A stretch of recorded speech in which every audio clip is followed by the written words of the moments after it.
Adapun beberapa bentuk sholawat yang tersebar di masyarakat, yang bahkan mengalahkan sholawat yang berasal dari Nabi SAW, itu perlu diluruskan. Kita ingin negeri kita bersolawat dengan solawat yang diajarkan Rasul SAW. Solawat yang paling baik. Yang pertama yang kita lihat ada solawat tibbil qulub, solawat obatnya hati. Allahumma salli ala Muhammadin tibbil qulubi wa dawaiha, wa afiyatil abdani wa shifaiha, wa nuril absari wa diyaiha, wa ala alihi wasallam. Ya Allah, berikan salawatmu kepada Muhammad alaihi salatu wassalam, obatnya hati, pengobatan buat hati. Kemudian beliau juga penyembuh buat badan kita, pemberi afiah buat badan kita. Beliau juga cahaya buat pandangan kita, buat keluarga, dan salam buat beliau SAW. Para ulama mengkoreksi. Yang pertama, salawat ini jelas bukan dari Rasul SAW. Nah, bukan dari Rasul SAW. Kalau bukan dari Rasul SAW, maka perlu dikoreksi. Ada apa nih? Kenapa kok ini lebih laris lagi dipakai oleh orang daripada salawat yang diajarkan Rasul SAW? Sebagian ulama mengatakan di sini ada pengkultusan Nabi yang tidak seharusnya. Nabi tidak mau dikultuskan.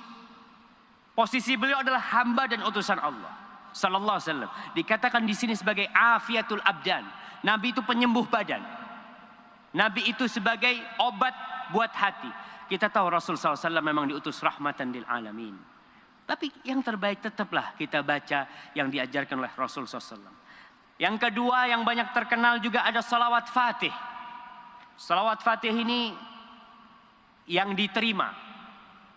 Antum bisa baca nanti di situsnya sebuah tariqat yang disebut tariqat Tijaniyah. Tariqat Tijaniyah menulis di sana tentang asal muasal salawat Fatih. Salawat Fatih ini disebutkan bahwasanya guru mereka, Syekh At-Tijani itu mendapatkan lembaran dari Allah.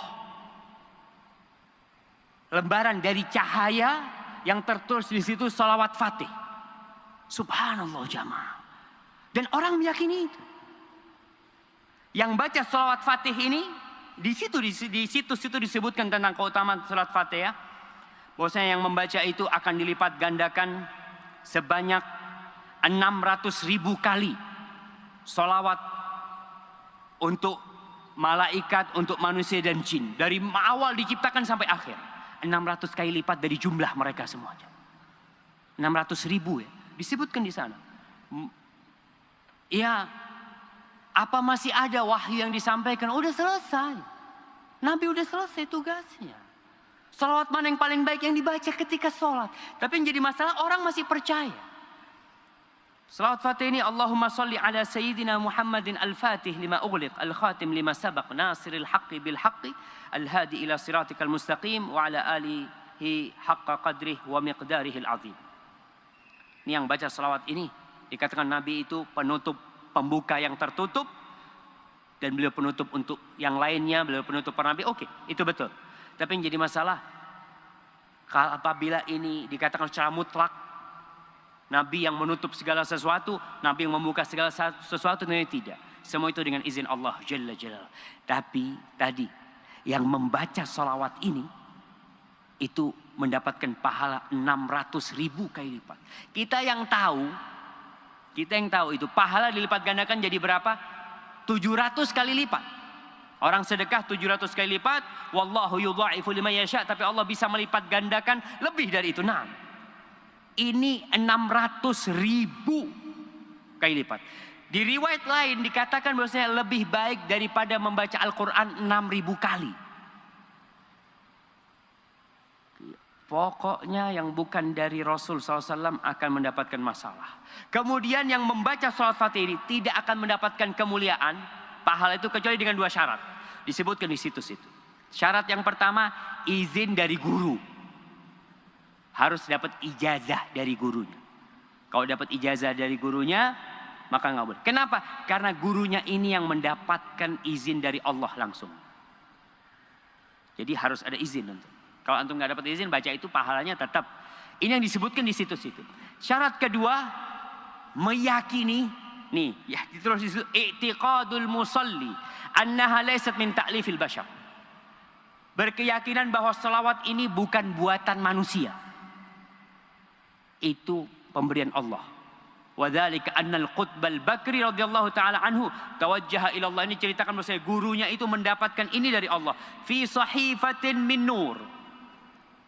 Di lembaran dari cahaya tertulis dengan pena takdir. Salawat itu. Kita sebagai umat Islam, wahyu sudah selesai. Nggak ada lagi wahyu. Maka ini yang perlu kita jelaskan kepada umat. Yang ketiga, yang ke-8. Yang keberapa jemaah? Yang ketiga. Ini sebagai penutup ceramah kita. Ada yang disebut salawat nariyah. Coba dikaji kembali itu salawat nariyah. Orang mengatakan barang siapa yang membaca salawat nariyah 4.444 kali. 4.440 kali akan diselesaikan urusannya. Masya Allah.